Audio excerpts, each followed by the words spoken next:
So let's start with Protein? protein. So the question is, how much broccoli would I need to eat to get the same amount of protein in that ribeye? Okay. So how much? Would one nuclear bomb of It is. mushroom cloud of broccoli be enough to be the same amount of protein?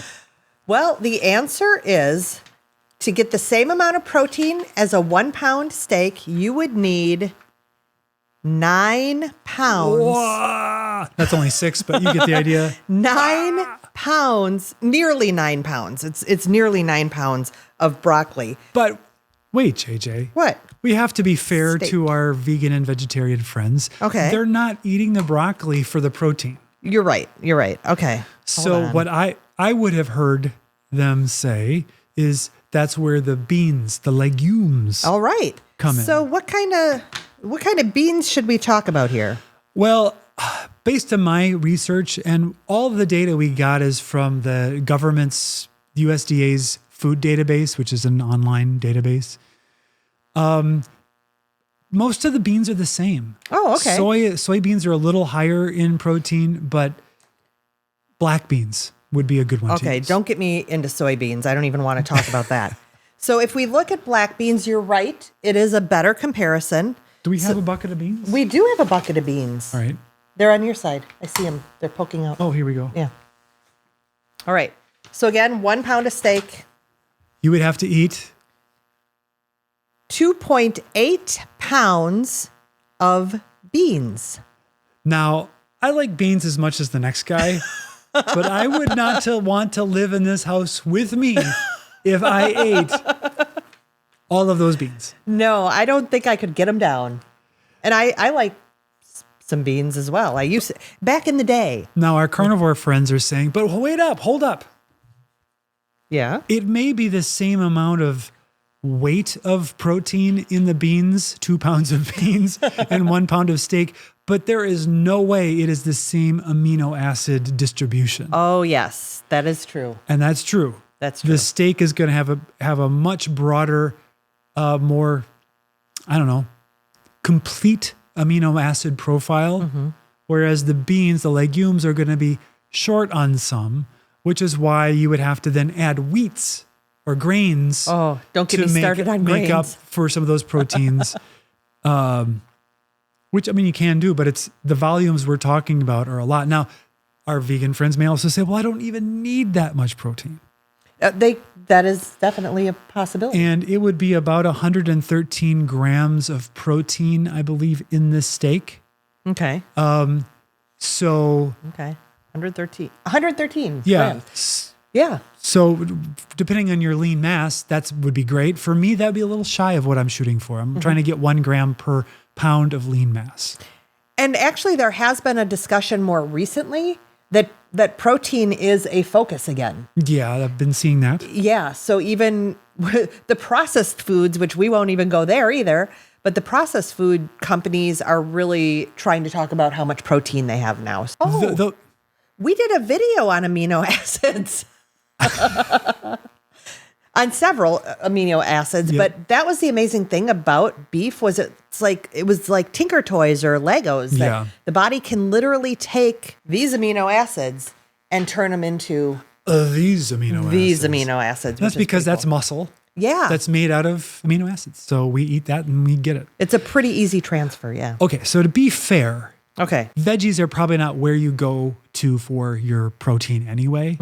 So, and most of our audience isn't going to be vegans or vegetarians. Right. But there's many other nutrients that we need to consider. Yes, let's do that. So why don't we dive into one of the minerals, zinc. Let's start with the that one that's right there. This one here? Yeah, I think, shall we start with that one? Is this one known for being a zinc? No, I don't think it is. So let's start there. Let's start here. It's not particularly known for being high in zinc. These are just blueberries. And you would have to eat more than this. Where's our steak? We need to see what we're shooting for. We're trying to get as much zinc as is in this steak. All right. So go ahead. Ready? Reveal it. 25 pounds of blueberries. So get your bib on. because you're going to be busy. But they're a superfood. But in fairness, the blueberries are probably not where people would think of to go to get their zinc. No, probably not. So let's see. How about something more like almonds? Yeah. Almonds is a very reasonable place to go get your zinc. This 1 pound steak? You need to eat 1.3 pounds of almonds. Now, so the poundage isn't that I can put almonds away. Yeah. But if I ate a pound, I would, I have gut issues with nuts. I do. Of course, you probably should be eating the raw, unsalted, well, you could salt them. Soaked, unroasted. I don't know if you sprouted them, if you'd get more absorption. I don't know how that works. I don't know either. Yeah. But that's a lot of almonds. I don't think I can get down a pound of steak. I'm done after a pound, but I can get down a pound of steak. I am not sure I could eat a pound of almonds, although they are delicious. Now, it seems like maybe spinach is known for being higher in zinc, but we did not get that data. We did not. Mm-mm. But as you say, spinach tastes like what? Dirt. I have always said that spinach tasted like dirt. Pre-carnivore, pre-meat eating days, spinach was not for me. Back in the old days, I'd put a big bunch of that in my smoothie. Mm-hmm. Let's look at iron. Okay. Also known as iron. Iron. Mm-hmm. The iron that you get in a steak is pretty significant, which is not really a surprise because, it's the blood animal. You probably heard this discussion like we just talked about with amino acids. This is heme iron. So coming from heme, blood, flesh, right? Muscle, it's more bioavailable. To get that much, how much kale do we have to eat? All right. A kale is 1.6 pounds. So it's more than one bale of kale. I used to eat a lot of these. Yeah. I don't know what one of these weighs. This is, I think, lacinato kale, maybe. That's a lot of kale to get down. Well, but you could blend it into a smoothie. You could, or you could wilt it. Yes. And one of the questions we have is it more absorbable? Do you gain better access to the nutrients in the greens if you blanch them or boil them, wilt them? And I think it might be mixed depending on which one it is. Mm-hmm. Speaking of smoothies, though. Yeah. There's another plant food that you used to put in your smoothies on occasion. And my salads. And your salads, And it was beets. Beets. This looks like an onion, but this is a beet. And for beets, you need 3.2 pounds of beets to equal the iron that's in the steak. The iron in our steak. Wow. Yeah. Now I like a shredded beet on a salad, even though I don't have salads these days. Yeah. But that's a lot. That's a lot of beets. Steak beats beets. Yeah, steak does beat beets. I already erased it though. Yeah.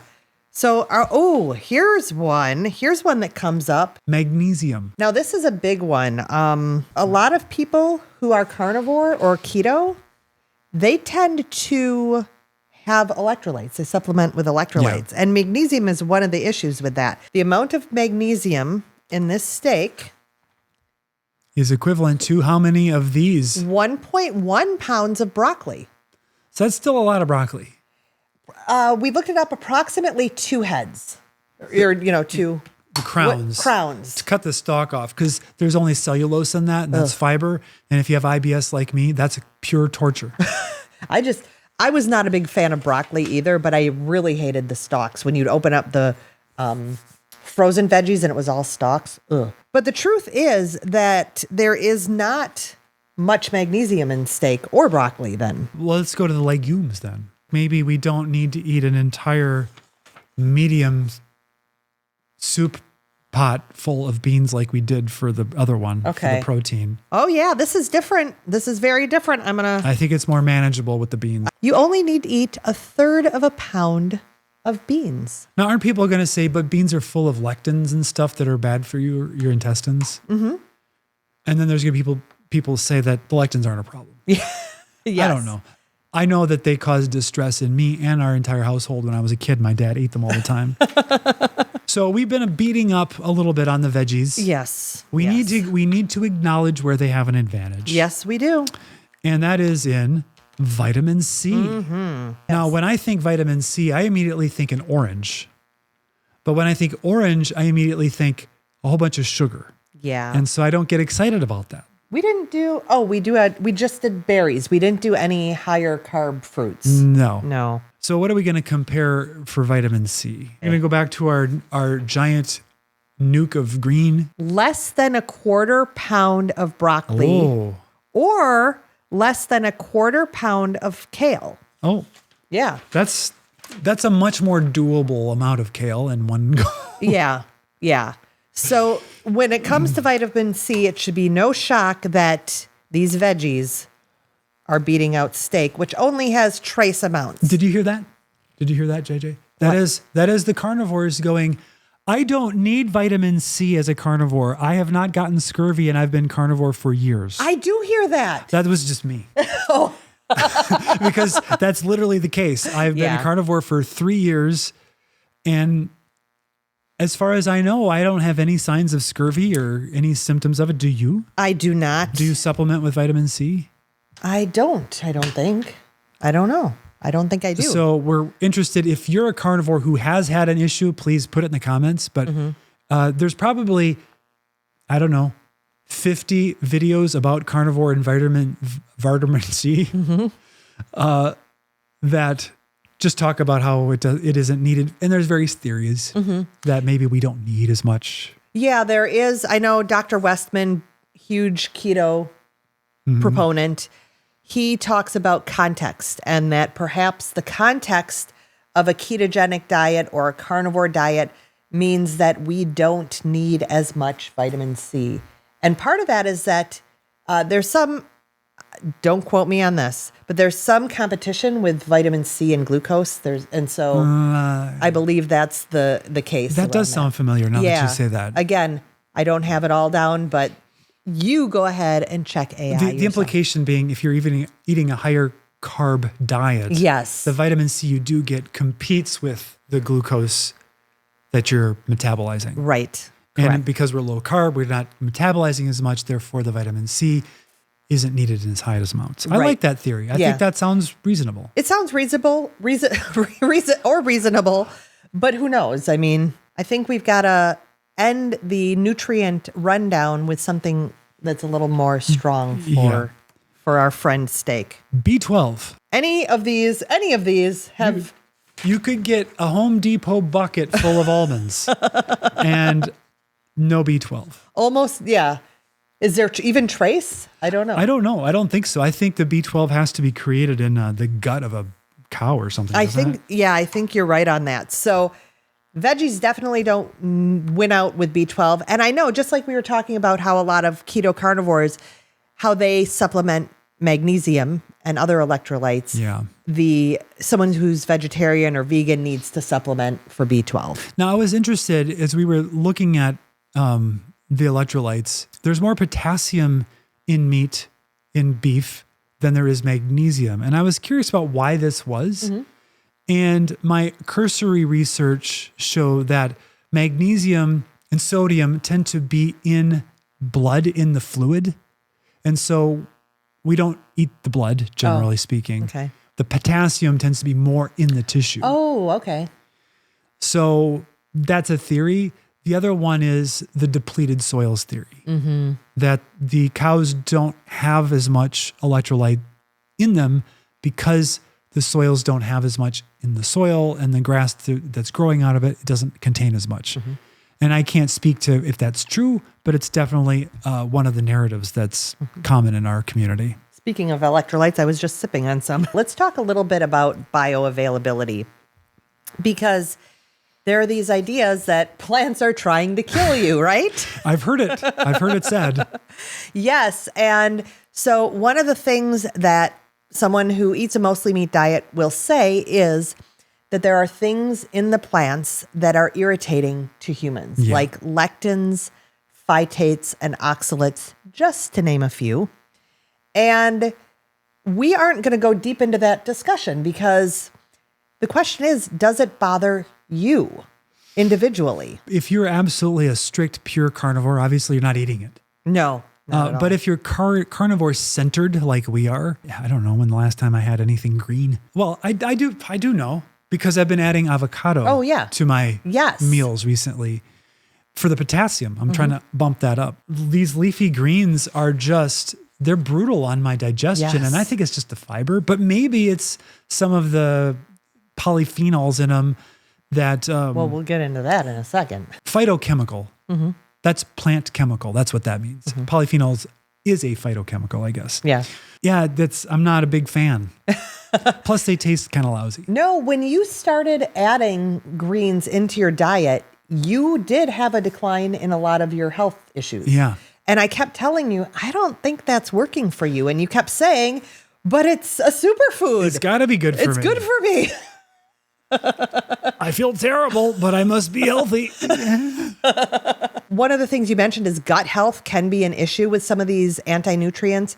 But there's also a question of, do some of these anti-nutrients bind with the nutrients in... like the magnesium. Right. Right. Or zinc. Do they bind with zinc so that there's not, even though you might have a certain amount of zinc in a veggie, are you really able to absorb that amount? Yeah, that's the idea, is that if there's zinc in the beet, is there something else in the beet that's keeping the zinc out of your body? Yeah.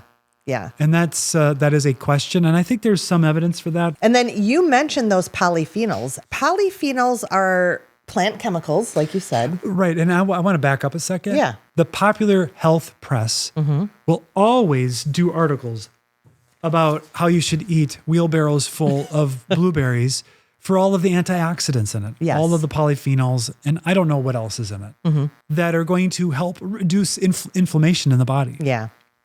And it used to be thought that the polyphenols were directly an antioxidant. Yeah, like think of Pac-Man.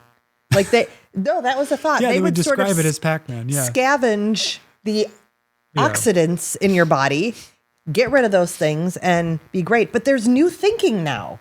And it is? That it's not so much that they scavenge those oxidants and inflammation, but that they are a hormetic stress that encourages the body to ramp up its own detoxing systems. Make more glutathione or something? Yeah, exactly. But I want to point out a hormetic stress. Now, you and I fast, and we're doing saunas. Those are all hormetic stresses as well. But the question is, with the whole plants are trying to kill you type of thing, right? When does that hormetic stress of a chemical that induces this stress, when does it become an overload or become toxic to your body and do damage? Yeah. When you have to eat 8 pounds of broccoli, that would be a hormetic stress that's beyond what's needed. Yep. You're right about that. Yeah. There does seem to be a point in some individuals, and maybe it's only 7 pounds for you. But there does seem to be a point at which some individuals can't handle these plant chemicals, these plant compounds at all. This one, are you ready? I just have another idea. Okay. About where plants can be a problem. Okay. And that's the chemicals that are sprayed on them to keep them insect-free and all those other things. If you're eating 9 pounds of broccoli, was it? Why don't we say round it up to 12? But you said Roundup right there. I don't know if they put Roundup on broccoli. No, I don't know what they put. Yeah, but unless you're eating extremely clean, organic vegetables, you're probably consuming a decent amount of glyphosate or possibly other chemicals. One of our favorite doctors, the good Dr. Eid, Georgia Eid, very focused on mental health. She talks about how if you aren't creating the inflammation, if you aren't creating the oxidation by eating foods that promote inflammation and oxidation, then you don't need to worry about antioxidants. Yeah, that makes sense. Yeah. So we feel like by staying very meat-centric that we are eating a low inflammatory diet that hopefully is not causing a lot of oxidative stress. Now, a lot of these nutritional studies are out of this epidemiology model with surveys and stuff. It's hard to test really what the benefit of the blueberries are, because how do you reduce all the other variables in the people? Because automatically you start to get healthy user bias. Is like the people you're studying are eating blueberries because they're trying to be healthy. And therefore, what other healthy things are they doing? Stop exercising and stop getting all that sleep so we can test the efficacy of blueberries. That's not happening.